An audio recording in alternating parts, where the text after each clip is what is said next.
Salut à tous, on se retrouve pour une vidéo Vision 11 pour déterminer qui est le meilleur attaquant de Liga. Donc on continue la série et on va regarder un petit peu les stats sur les attaquants de Liga pour, euh, pour voir qui est le meilleur, quoi. Donc on enchaîne avec la sélection des joueurs. Donc ici on rappelle un peu le principe, on essaie de sélectionner au moins un joueur par équipe avec quand même suffisamment de minutes en jeu. Même si, en fait, après, les stats, elles sont lissées sur 90 minutes. Donc, comme ça revient à un joueur qui a joué, par exemple, Hugo Duro avec 2172 minutes et Luis Javier Suarez avec 719 minutes.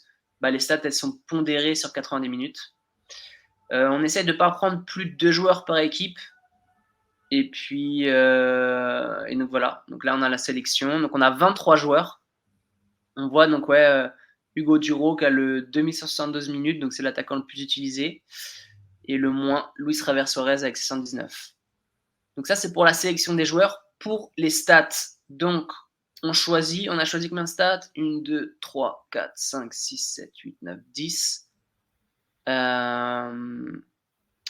Donc ici, on prend les non-penalty goals en premier. Donc en fait, on prend les buts hors penalty parce que bon, les penalties, ça peut fausser dans le sens où si un attaquant qui les tire par rapport à un attaquant qui les tire pas, ça fausse un petit peu les stats, sachant que bon, tirer un penalty, même si c'est une compétence en soi, c'est pas la plus importante. Donc après, on a assise, donc passe décisive, chance créée, tir cadré, duel gagné, précision de passe, le ratio de ballon perdu, ballon récupéré, duel aérien et enfin les cartons rouges. Et donc ces stats après, pour effectuer notre classement, on va leur attribuer un barème et ensuite après on va multiplier chaque stat par rapport au barème. Donc Mathéo, je te laisse expliquer rapidement le Yes. barème. Alors, bah voilà, on s'est dit que, comme tu as dit, Baptiste, c'était les stats les plus révélatrices d'un bon attaquant. Donc, on a choisi aussi d'attribuer un certain nombre de points selon l'importance des stats. Donc là, voilà, vous voyez un peu le barème. Le but, c'est pas de rentrer dans les détails, mais de simplement dire que forcément un non penalty, un but hors penalty, ça va plus valoir qu'un duel aérien gagné, par exemple. Pour rappel, toutes ces stats sont établies sur 90 minutes. Donc avec ça, ça permet d'avoir une moyenne et d'avoir un classement équilibré sans tenir compte finalement du nombre de minutes jouées, mais simplement de la moyenne sur 90 minutes. Et donc, on va voir par la suite voilà, le classement donc pour chacune de ces stats et ensuite un classement final qui rend compte de la moyenne de toutes ces stats. Exact. Ok, donc on peut commencer. Donc ici, on a les buts hors penalty par 90 minutes. Donc on a le classement de nos 23 joueurs. On voit le top. Donc Morata, Joselu et Dovbik. Déjà, ce qu'on peut remarquer, c'est que le top 3, c'est vraiment les équipes qui sont devant au classement, donc parmi les 4 premières équipes du classement. Donc, notamment Dobvik, qui est voilà, avec la surprise de Rijon, là, qui sont deuxième actuellement. Donc, on voit quand même que forcément, les équipes performantes ont également des bons buteurs. Donc, ça, c'est intéressant de le notifier. Et puis après, on voit quand même que en termes de buteurs, normalement, on a Lewandowski qui, à travers ces dernières années, a souvent marqué pas mal de buts. Là, il est un petit peu en deçà de ce qu'il a l'habitude de produire, puisque là, bon, voilà, il marque un match sur deux. Donc, c'est pour Lewandowski, c'est pas top top. Mais voilà, avec une bonne performance de Morata, comme on le voit depuis le début de saison, notamment. Ouais. Est-ce que pour Lewandowski, ça indique un peu une fin de carrière tout doucement? On va voir à la Bah, suite en du tout cas, classement. qu'il est moins performant qu'avant, là, depuis 1 an et demi, 2 ans, ça c'est clair. C'est quand Ouais. même révélateur, je pense. Et moi, j'ai envie de noter deux trucs aussi. C'est bon, un, que le Vallecano, pardon. Leur attaquant Raúl de Tomás, c'est 0 but quand même. Donc ça, je trouve ça assez fou. Parce Ouais. qu'on est en mars. Alors, juste regarder combien de minutes il a quand même, cet attaquant. Raúl de Tomás, 1078 minutes, 0 but, quand Ouais, même. c'est dur un peu. C'est dur. Et un autre point, c'est que, en fait, je viens de le remarquer que maintenant, mais c'est qu'il n'y a pas de star. Si tu enlèves Lewandowski, il n'y a pas de star dans ces joueurs. Non, non, non, non. Je Bah veux après, dire, il y a des joueurs connus, hein. Morata, c'est quand même, il est passé par ouais, pas mal de grands clubs, mais c'est pas une star à proprement parler. Rossellou, pas du tout non plus. non. Ouais, on connaît En-Nesyri qui est assez connu, mais bon, c'est pas du tout une star non plus. Et puis Aspas qui joue au Barça, mais sinon, et William José aussi, mais du Real Betis. Ouais, mais je veux dire, Il n'y a pas de t'imagines, grosses stars, non. tu prends le classement de Liga d'il y a 5 ans, c'était pas la même chose. Hein. Bah déjà, il n'y a plus les Suarez, il n'y a plus Benzema, voilà, hein. Déjà, quand on enlève ces deux joueurs. Ouais, ok, ok. Bon, alors là, on est sur les tirs cadrés. Bah, là, pour le coup, pas grand-chose à dire. Simplement, bah voilà, on voit que les buteurs sont quand même en haut du classement, forcément. Euh, donc, ils sont ouais, voilà, parmi les 6 premiers. Et bon, bah là, il n'y a pas grand-chose à dire sur ces stats. Après pareil, hein, forcément, Raoul de Thomas qui marquait pas beaucoup. Il a quand même un tir cadré par match et il a toujours pas marqué. Enfin, presque un tir cadré par match et il a toujours pas marqué. C'est vrai ça. Ok, ok. Donc là, on peut passer aux passes décisives. Donc ici, on voit qu'on a 6 joueurs ex aequo avec une moyenne de 0,3 passes décisives par match, donc à peu près une passe décisive tous les 3 matchs. Ici, on note quand même que sur les passes décisives, c'est quand même des joueurs un peu techniques, à l'aise un peu, tu vois. Tu prends quand même Ouais, ouais, William José, Aspas, Aspas, Lewandowski. Lewandowski, c'est vrai. C'est quand même. C'est vrai. Alors Ouais. qu'un pur neuf comme En-Nesyri, par exemple, ou Morata, bah, ils ont très peu de passes décisives, forcément. Mais étant donné leur rôle, ça m'étonne pas. Là, c'est Ah plus ouais, Morata, ouais, il est loin, ouais. et même En-Nesyri, c'est pareil, hein. Il a, une passe décisive, hem, tous les tous les 10 matchs, donc ouais. Ouais, Rossellou, il est loin aussi. Ok, ok, ok. Bah, pareil, Rossellou un peu plus, pur neuf, donc oui. Ouais, C'est finalement, c'est assez révélateur de leur rôle. donc là, chance créée. Là, il y a quelque chose d'assez intéressant. On voit que Yaspas crève complètement cette stat, il crève l'écran. Donc là, il a 3,3 chances créées par match. Je trouve ça assez énorme. Hein.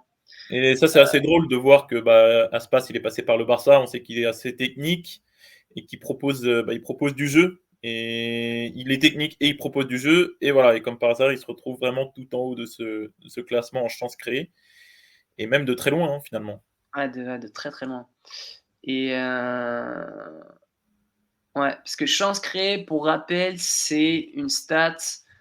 Faudra revérifier, mais en gros, qui mesure où son action, son dernier toucher de balle ou sa dernière passe a créé une occasion de but C'est franche, ça, on va dire. c'est ça, c'est ça. Donc après, à regarder un petit peu dans la définition exacte de cette stat, mais en gros, c'est ça. Donc c'est comme si c'était une passe décisive qui n'a pas abouti. Donc, du coup, il n'y a pas une passe décisive, mais donc c'est assez significatif quand même cette stat. Après, on voit donc ouais, les deuxièmes, les 2 et troisièmes là, Muriqi et Ramirez à 1,7. Perso, je les connais pas ces joueurs-là. Moi, il y a plus de la moitié, je les connais pas. Hein, de toute façon. Oui, oui, moi aussi, moi aussi. Bon, l'attaquant suédois aussi là de Villarreal, si, celui-là je le connais. William José, mais c'est vrai qu'il y a pas mal de joueurs, Muguruza aussi, mais après il y a pas mal de joueurs que je connais pas non plus. C'est marrant, hein, c'est vrai que ça revient à ce qu'on disait tout à l'heure. Il y a plus beaucoup de neufs importants, en Liga. Ouais, ouais, Ouais. clairement. Là, on voit aussi que ouais, Lewandowski 0,9. OK, bon après c'est pas tout à fait son rôle. Hem, Enfin, quand même, avant, il participait pas mal au jeu, hein, par exemple, quand il était au Bayern. ouais, puis même au Barça, il a un rôle où il participe, beaucoup, hein, quand Oui, tu le bah, vois c'est jouer et cetera. contrairement à ce qu'on peut croire, c'est quand même un neuf qui participe beaucoup au jeu. Ouais, ouais. Donc, physiquement, quand on le voit, on n'a pas forcément l'impression, mais Lewandowski, il a toujours pas mal participé au jeu et c'est quand même aussi son rôle, de neuf de participer, Un peu de en pivot. participer au jeu. Ouais, ouais, Ouais. voilà, voilà. Il a toujours été quand même, assez, bah, voilà, il a proposé, au Bayern, il se contentait pas juste de mettre les buts, hein, loin de Ouais là. et puis il est un peu enfin, je dirais pas qu'il est à l'aise techniquement, mais il est pas mauvais. Il est pas mauvais Si, si, ouais, techniquement. il est à l'aise techniquement, moi, je trouve. OK, donc moi pour moi, chance créée vraiment c'est vraiment, Aspas qui est assez impressionnant. Ensuite, on continue avec précision des passes. Donc là, c'est le taux de précision de passe, enfin, c'est le taux de passes réussies. C'est marrant parce que là, on peut OK. voir que celui qui avait, 0 but, Raúl de Tomás du Rayo Vallecano, il est presque tout en haut du classement, il est deuxième en précision de passe, donc il doit quand même apporter quelque chose, pour son équipe parce que voilà, il est quand même un peu en haut et surtout on voit que les derniers, il y a une grosse disparité entre les premiers et les derniers. Ça passe de 52 à 83 quand même de taux de précision. OK, donc précision de passe. Hem, Tu vois un truc, Mathéo? Non, bah, fait notable, assez amusant, c'est que celui qui avait marqué, 0 but, Raúl de Tomás du Rayo Vallecano, il est quand même en haut du classement en termes de précision de passe, donc il doit apporter quand même un minimum à son équipe et puis il y a une grosse disparité quand même entre les attaquants parce que c'est vrai que le dernier, Juanmi, Latasa, il est quand même à 52 de taux de précision de passe, c'est pas terrible du tout. Bon après c'est des attaquants, donc forcément, ils vont avoir moins que les défenseurs ou les milieux de terrain, Mmh. c'est logique. Mais voilà, avec le premier qui est à 83 c'est quand même une grosse différence. Ouais, peut-être que du coup Raoul de Thomas, il joue peut-être plus bas, sur le terrain pour avoir un taux de précision de passe assez élevé et aucun but, quoi. Mmh, mmh mh. OK. Et pareil, Lewandowski, c'est pas terrible, terrible. Il n'est pas très haut il est dans le 72%, ventre ouais, mou. ça va, hein. Ouais, ça va encore. Franchement, Ça se tient, ça se tient, ça se tient. duel gagné, Au intéressant, sol au sol, du coup. au Et là, sol. ce qui est intéressant, c'est que, bah, encore une fois, Aspas qui confirme qu'il est devant techniquement. Ouais et aussi un fait, intéressant, c'est, l'attaquant de Gérone là, Artem, Dovbyk, qui est dernier du classement avec, seulement 28 de duels gagnés. Ouais, Donc alors qu'il est plutôt bon en termes de buts. ouais, ouais, Mais, même, en général, il se classe bien sur, toutes les stats, mais là, il est dernier. Lewandowski bien placé, Joselu bien placé. Ouais, OK. OK, OK. On passe au duel aérien. Donc là, il y a le ah, géant. Sorloth, forcément, ça doit être un géant, lui. on a les grands, là. On a les grands, forcément. Morata, ouais, Morata très bon de la tête. Lewandowski, un peu décevant quand même, parce que bon, il doit être présent dans ce classement quand même un peu plus haut. Mais sinon, ouais, pas de surprise. Là, forcément, Yaspas, par exemple, on le voit avant-dernier. Bah, Ouais, petit gabarit, pas le même style de joueur, pas un joueur de tête, donc forcément plus bas. Et Youssef En-Nesyri aussi, un peu décevant parce que lui, c'est quand même son rôle aussi. Un pur neuf, grand, bon de la tête. Mais voilà. ouais. Et là, on passe à l'avant-dernière stat, il me semble. Ah non, ouais. Donc là, les possessions de perte de balle. Non, Voilà. le taux de perte de balle. Hem, OK, donc là, par exemple, le premier William José avec 25. En gros, il perd un ballon sur 4. Et le dernier, Latassa, avec 43, il perd, un peu moins d'un ballon sur 2, quoi. Ouais. Et encore une fois, Aspas qui est quand même dans le top 5, il est quatrième. Donc encore une fois, tout ce qui relève de la technique, il est toujours en haut du classement. Tout ce qui relève de la technique, au moins pied sur le ballon. Ouais. Aspas, on voit Morata pas mauvais, Joselu aussi très bon.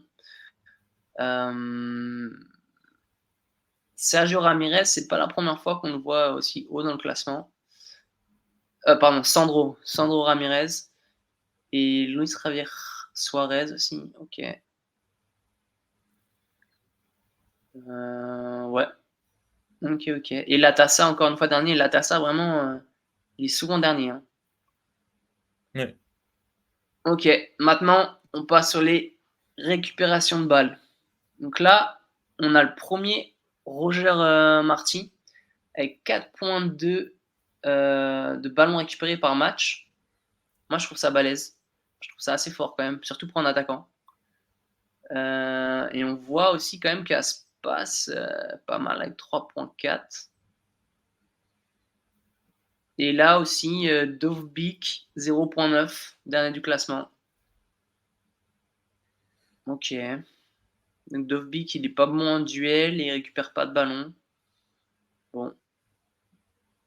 Après, Ouais, c'est là, pas le on plus important pour un attaquant, mais on voit que les joueurs un peu plus grands et devant sont un peu moins bien classés. Les Morata, les Nesseri, hem, pareil pour, Sorloth aussi de Villarreal, avec un physique un peu plus, voilà, ils sont un peu moins mobiles que les petits devant et ils récupèrent un peu moins de ballons, forcément. mais ça, je crois qu'on l'avait déjà dit dans un épisode précédent du meilleur neuf. On avait dit que ça, c'était aussi une stat qui était assez liée à la tactique de l'équipe.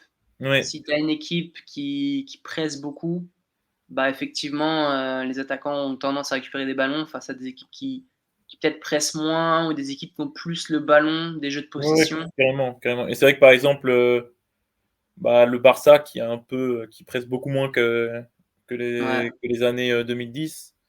Bah, forcément, ça peut se ressentir aussi et on va pas voir, un attaquant récupérer tous les ballons comme c'était plus le cas avant, ouais.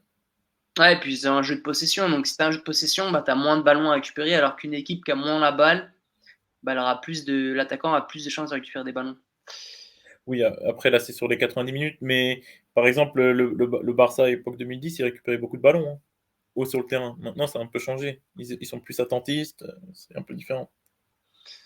OK, OK et enfin, on passe sur les cartons rouges. Donc là, en fait, les 5 premiers avec 0-1, en gros, ils se sont pris, je pense, un carton rouge et tout le reste, 0. Donc voilà, ouais, Aspas, Morata, Latassa, Boyer et William José.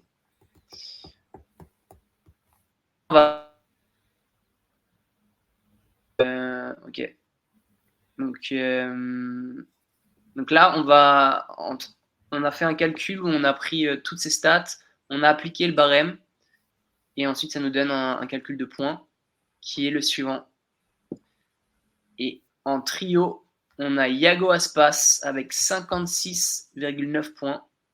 Ensuite, on a Lewandowski avec 56,1 et Rossellou avec 55,8. Donc assez serré hein, quand même, hein, mine de Lewandowski, c'est rien. assez étonnant parce qu'on l'a pas trop vu en haut des Ouais. différents classements, mais il a su maintenir une moyenne correcte à chaque fois, avec pas trop de variations et donc il se retrouve 2e.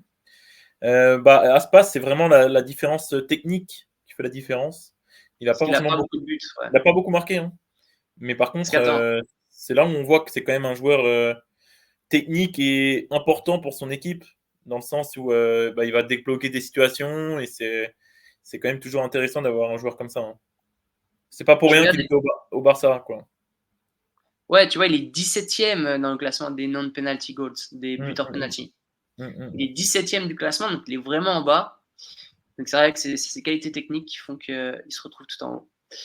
Ouais, José Lu, William José aussi bien classé. On voit, c'est quand Morata, même bah, évidemment. finalement les 5 premiers, c'est quand même les plus gros noms même si c'est pas, il n'y a pas que des stars évidemment, mais c'est quand même les gros noms de la Liga, quoi. Donc, Ouais, c'est assez drôle de voir que bah, finalement c'est quand même les noms, donc les joueurs les plus connus qui arrivent en haut du classement. ouais, ouais. Euh, on peut aussi peut-être noter que Artem Dovbyk, l'attaquant de Gérone, je l'aurais peut-être vu un peu plus haut, étant donné que Gérone, là, ils sont quand même deuxième du classement, ils performent bien. Je l'aurais peut-être vu plus haut. Euh, l'attaquant de l'Athletic Bilbao, là, Guruzeta, pas mal. Même de la Villarreal aussi, Sorloth, pas mal.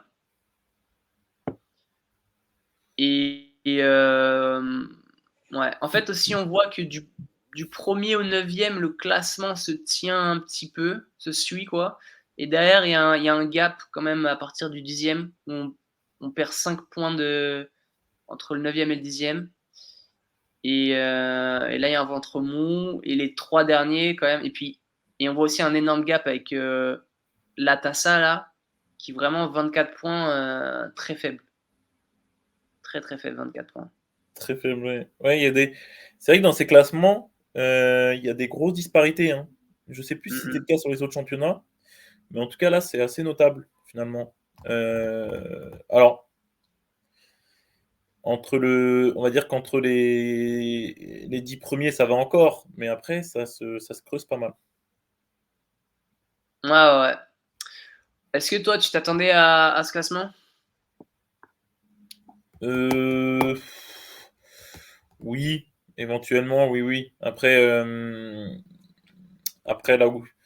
là où Aspas il confirme quand même, enfin où il fait assez fort, c'est que il score pas beaucoup et pourtant il a réussi à être en haut du classement et ça confirme le fait que bah, dans le jeu il sert beaucoup quoi à son équipe et, euh, et voilà après c'est pas forcément une surprise puisque comme je disais on a les noms qui sont en haut du classement donc ceux qui sont censés être les meilleurs joueurs restent en haut quand même. Ouais. Euh, moi, j'ajouterais que j'aurais vu Morata plus haut dans le classement. Mais finalement, en fait, il pêche un petit peu techniquement et aussi au niveau des passes, il me semble. J'aurais vu peut-être Dovbyk un peu plus haut. Ouais. J'aurais vu Morata et Dovbyk un peu plus haut. Mais William José, honnêtement, impressionné. José Lu aussi. Bah, j'aurais pas vu troisième, tu vois. Genre, tu te dis que là, en attaquant central, José Lu, c'est le troisième meilleur de Liga. C'est assez étonnant. Ouais,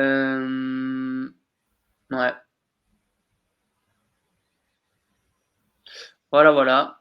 Qu'est-ce que je voulais rajouter?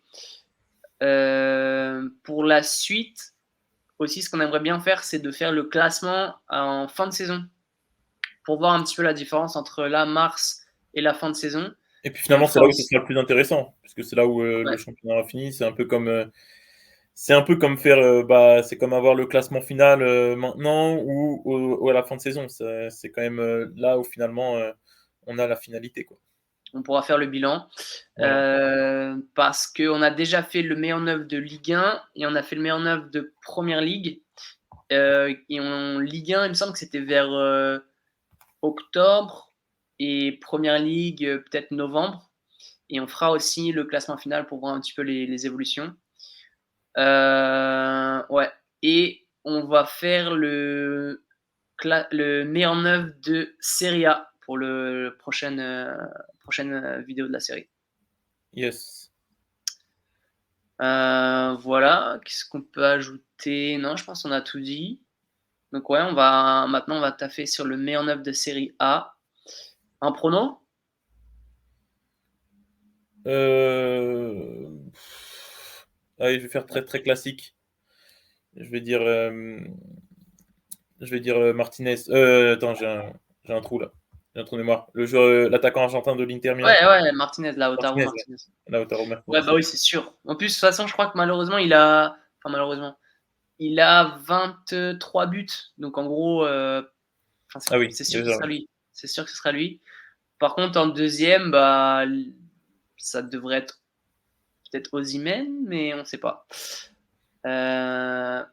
Ok, bon, top. Bah, j'espère que le classement vous a plu. Et puis on se retrouve pour une prochaine vidéo. Ciao. Ciao.